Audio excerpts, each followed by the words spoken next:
Hello. This session is going to be about Chapter 7 in your Teaching and Learning for Technology course, and this is going to be about the web and the digital classroom. And I'm just going to hit a couple of high points that I want you to really pay attention to during this chapter. One of the things it talks about is the internet and the evolving web, and that there are actually, it's amazing when you think about it, 3.3 billion users in our world using internet and web capabilities. One of the things in this section I want you to really pay attention to is it talks a lot about school districts, the networking being hardwired or Wi-Fi. Networking means that the school district is networked from building to building. Hardwired, it means there's not any Wi-Fi capabilities. Everything's wired from the building. Wi-Fi is wireless. And so those are the three different distinctions a lot of school districts are looking at when they're connecting with the internet. Bandwidth has a lot to do with it. The smaller the bandwidth, the slower your internet processing is going to be.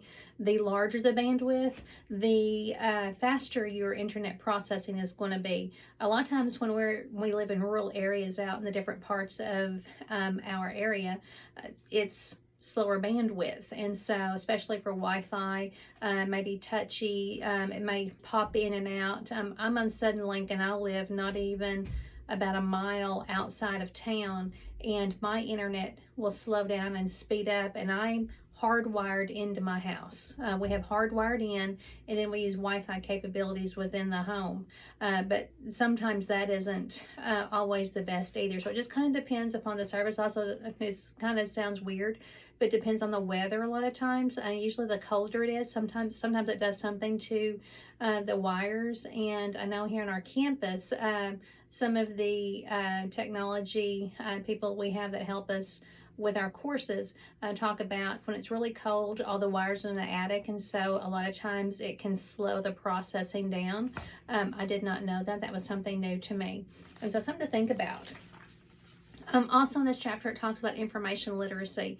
When we think about information literacy and the content that's included in that, it's how we ask questions about information, how we gain access to information via technology. Also, how we search for that. If you're using different search engines like Google, Chrome, Edge, there's all different types of search engines, and they work differently on different computers and different interfaces. Chromebooks, some of them are slower or faster, or some won't even work well on some devices. And so that's really important to have the best search engine paired to your device that you're using. Sometimes it takes a little testing to figure out which one works the best. Usually whatever is loaded onto yours when you purchase it is usually the best. A lot of times we add others to that as we find capabilities that you like from certain search engines, and that's okay. Just knowing that usually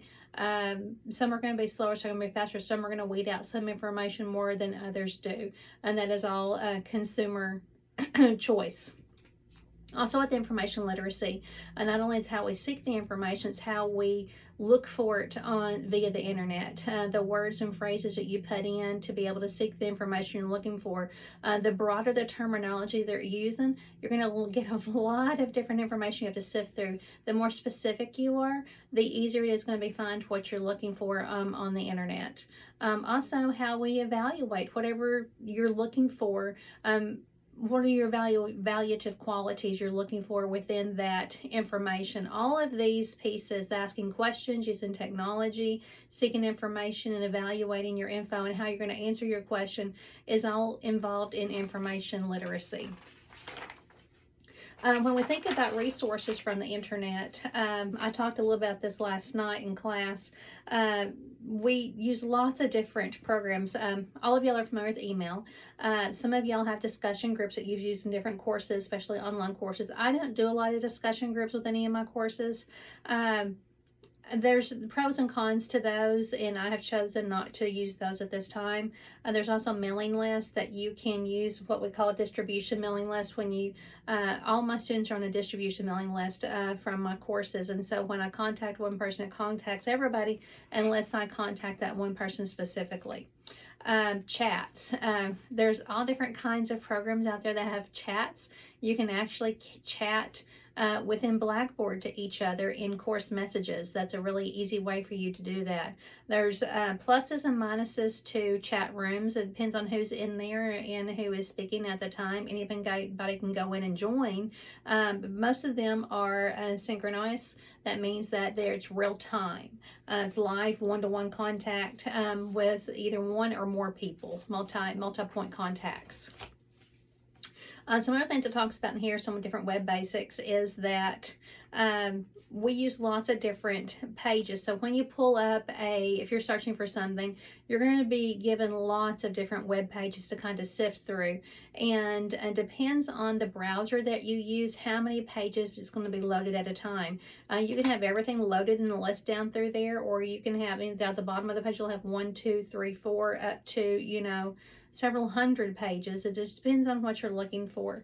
A hyperlink, you know what a hyperlink is? Most of y'all know a hyperlink is if you click on it, it takes you to another resource on another page. It just connects web pages to web pages. You can put hyperlinks in and have multiple links in one document and be able to go out and find information and content in other places. Hyperlinks are great for doing that. Also taking you to videos, taking you to different pieces of information, articles, websites that you want parents to go to or for you to go for information. It talks about websites. All of y'all are familiar with websites, so I'm not going to spend a lot of time on that. But one of the things that I really want you to pay attention to is to know about what a QR code is.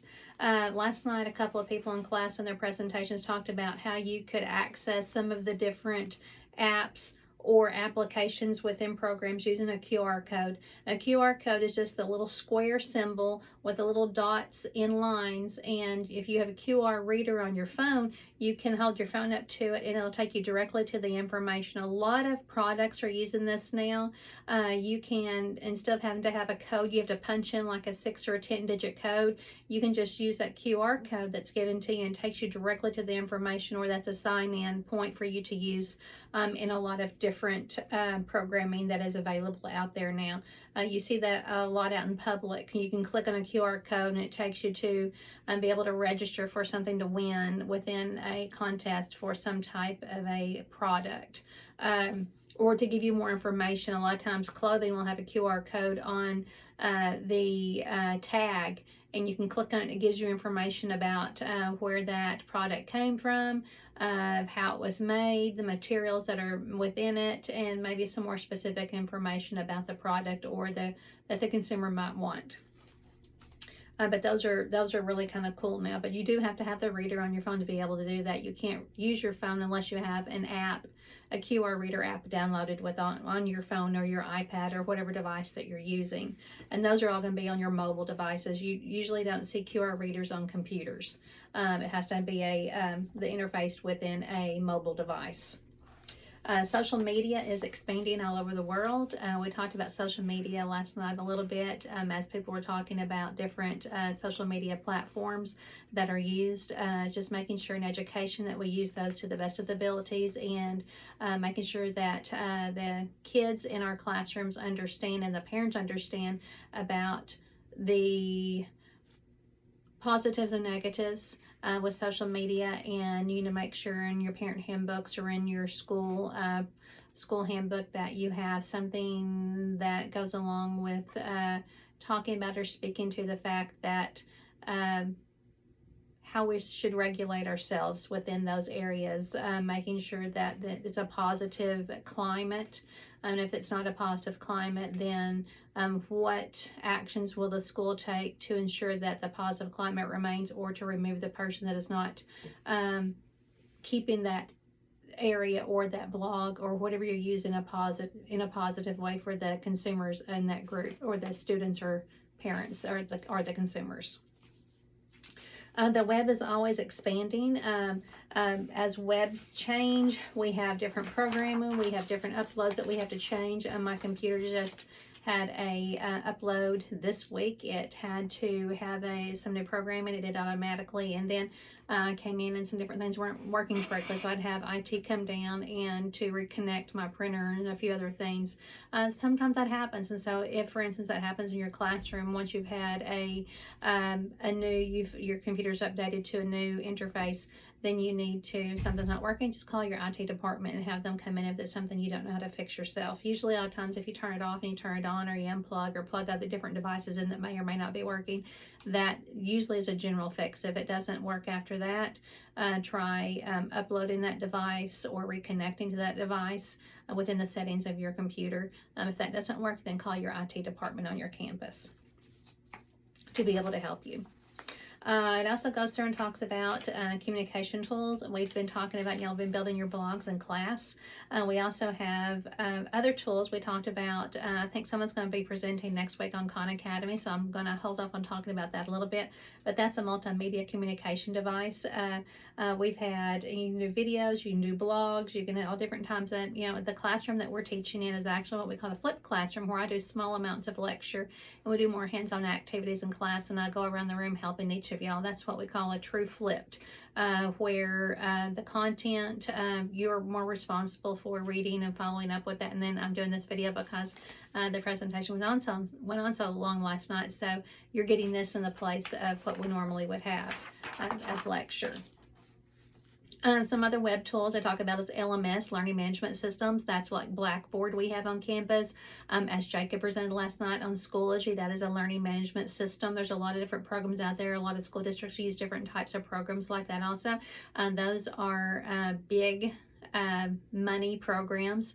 We're talking millions of dollars for these programs to be able to have access to and use for all the consumers of that product within a campus. Of course, once it's purchased, then everybody on the campus has equal opportunity use for that. We also have collaborative based programs such as Class Dojo that was spoken about last night in class, and then there's also a lot of times within social networking, people use what we call avatars, the little pictures of a person, how they look that when they're gaming or when they're in it's kind of an emoji. We call them emojis, or it can be an avatar that represents you, a picture of you within that device that you're using. A lot of the students find that really fun to be able to use, and they use the same avatar across different types of games if that is applicable or if that can be shared in different games. So that's a little bit of information about, someone else talked about Facebook last night. I've talked about it a little bit earlier. Just make sure that whatever type of social networking you're using is appropriate for the classroom use and also for the students in the classroom. We can also thinking about diversity within the different settings that you're pulling everybody in and making sure everybody's included within the social networks that you may be using for class communication. Remind was also spoken about last night, and so just making sure that everybody's included, no one is left out, and everybody has access to all of these different technologies is the most important. The last thing I want to talk to you about is digital citizenship in the web. And basically we are all once you log in or once you're using or on a mobile or even a wired device such as you have a laptop, or if you have a desktop computer, you are a digital citizen. That's hard to say really fast. And one of the things that we as teachers, even with young children, from preschoolers all the way up, whoever is using mobile devices or wired devices, hardwired devices, it is our responsibility as a teacher in the classroom to make sure that they know and understand about the implications of using that device. Some of those implications are ethical behaviors. How should we be using this? Thinking about the interactions with others ethically, being nice, being kind, not using derogatory language, or speaking illy of another person, being civil with each other. There's a lot of things in social media that is not positive. A lot of times it can be a really negative environment, and we want to showcase and teach the most positive environment that we can for our kids in our classrooms. It is our personal responsibility to make sure that we're watching, that we are checking on the kids in the classrooms, that we check the histories of what the kids are looking at, and if it's something that needs to be brought to the child's attention, that somewhere they're not, the content or the media that they're looking at is not appropriate for what they should be doing, then you need to talk to them about it. And in some cases may even have to bring in parents or the principal into that conversation to make sure that child knows the severity of the actions. We also need to make sure we are creating good communication, making sure that we use good language when we are interacting with each other on the web, making sure the kids know we still need to speak in complete sentences, we still need to use good grammar, good language, and that is always looked at in education. That is why we teach, to make sure that our students are going to be well-rounded citizens when they leave. So just because you're texting or typing, if you're doing something for educational purposes, it needs to be clearly written, clearly communicated, and in a civil manner that is well spoken. Because once something is put out there, it can never be taken back. We have to be really careful about that, letting the kids know that once you say something or put something on the World Wide Web, it will always be there, and it can be found, and it can come back and hurt and harm us in the future for jobs and different things like that. So we always have to be careful what we say, how we say it, and how we interact with others. It is our job to help the kids learn about digital citizenship and the skills and the responsibilities there within, so that they will be able to navigate and to use mobile devices and the World Wide Web in the best way possible. This was chapter 7. It's a little bit longer than what I thought I was going to be on it. If you have any questions, please let me know. Thank you.